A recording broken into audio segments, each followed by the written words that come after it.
Namaste. Mohammad Shaji Maratal from Nilambur. This is the name that has come under the spotlight following the Cockroach Janata Party protest at Jantar Mantar. The controversy began after several of his own employees said that they were offered an all expenses paid trip to participate in the demonstration. According to the employees, 23 staff members were flown from Dubai to Delhi and taken to Jantar Mantar on July 25 to join the NEET protest. In videos that have surfaced, the employees say their employer arranged all the travel and other expenses, describing it as a goodwill gesture and to support the better cause. Now, what is this better cause?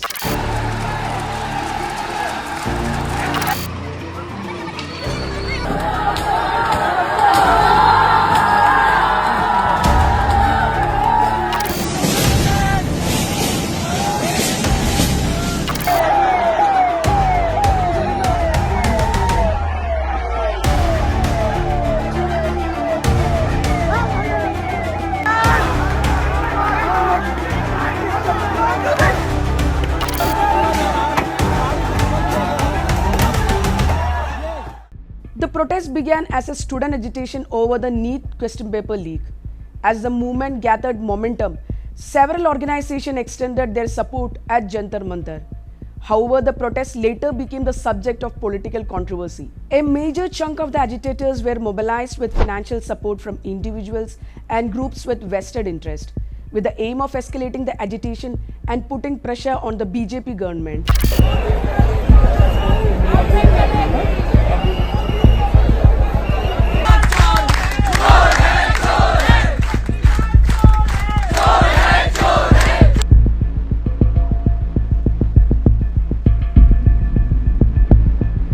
Among those funders was Mohammad Shaji Maratal from Kerala's Nilambur. The owner of Abrico Freight sponsored 23 of his own employees, flying them from the UAE to the Delhi's Jantar Mantar to join protests against the Indian government. These workers didn't arrive voluntarily. They were carefully handpicked, fully funded and deployed like a private militia. Mohammad Shaji covered every expense: flights, accommodation, food, effectively turning his employees into paid participants in a political agitation on Indian soil. It was a calculated, well-funded operation. They arrived in Bharat fully prepared for a month-long protest. The entire operation was meticulously planned and coordinated by their employer, Mohammad Shaji Nilambur. Now, who is this Mohammad Shaji Nilambur?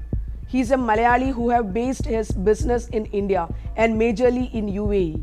He heads the Abrico group of companies which spans multiple sectors including transportation, logistics, real estate and trading. Abrico Freights have offices in different parts of the cities. Now, a serious complaint has been lodged with the Union Ministry of Home Affairs against Mohammad Shaji Maratal for providing financial support to anti-national activities from abroad and conspiring to destabilize the central government. The complaint filed by a resident of Malappuram in Kerala demands a comprehensive investigation by the NIA, ED, SFIO and IB.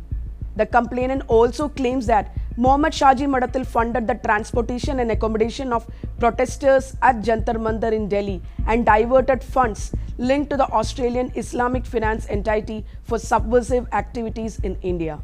The complaint further states that Mohammad Shaji Maratal is the founder of a proposed Sharia-compliant Islamic bank in Australia and has been systematically working to disrupt law and order in the country through planned interventions and by fomenting unrest. These questions have become even more important after 23 employees of Dubai-based businessman Shaji travelled all the way to Delhi to take part in the CJP-backed protest at Jantar Mantar. Public records do not show that he is an extremely wealthy businessman who can easily afford to spend so much money on such a big operation. Adding to the suspicion are reports that he has been involved in several check-related legal cases in Dubai and wasn't able to return to his hometown for the last 3.5 years. Similar questions about funding and planning had come up earlier during the anti-CAA protest of 2019-2020. Places like Shaheen Bagh saw long continuous demonstrations that lasted for months. Protesters were provided with food, tents, medical help, sound system, volunteers and other facilities on a daily basis. The huge scale of these arrangements led to widespread debate about who was funding and managing such prolonged protest.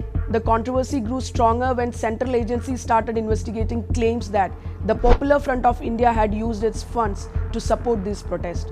Later, the PFI was banned by the government. Looking at everything that has happened, a bigger and more important question now comes up. Did Mohammad Shaji Maratal only sponsor these 23 employees from his company? Or did he quietly fund and send many more people to the Jantar Mantar protests, possibly by calling them students? Thank you so much.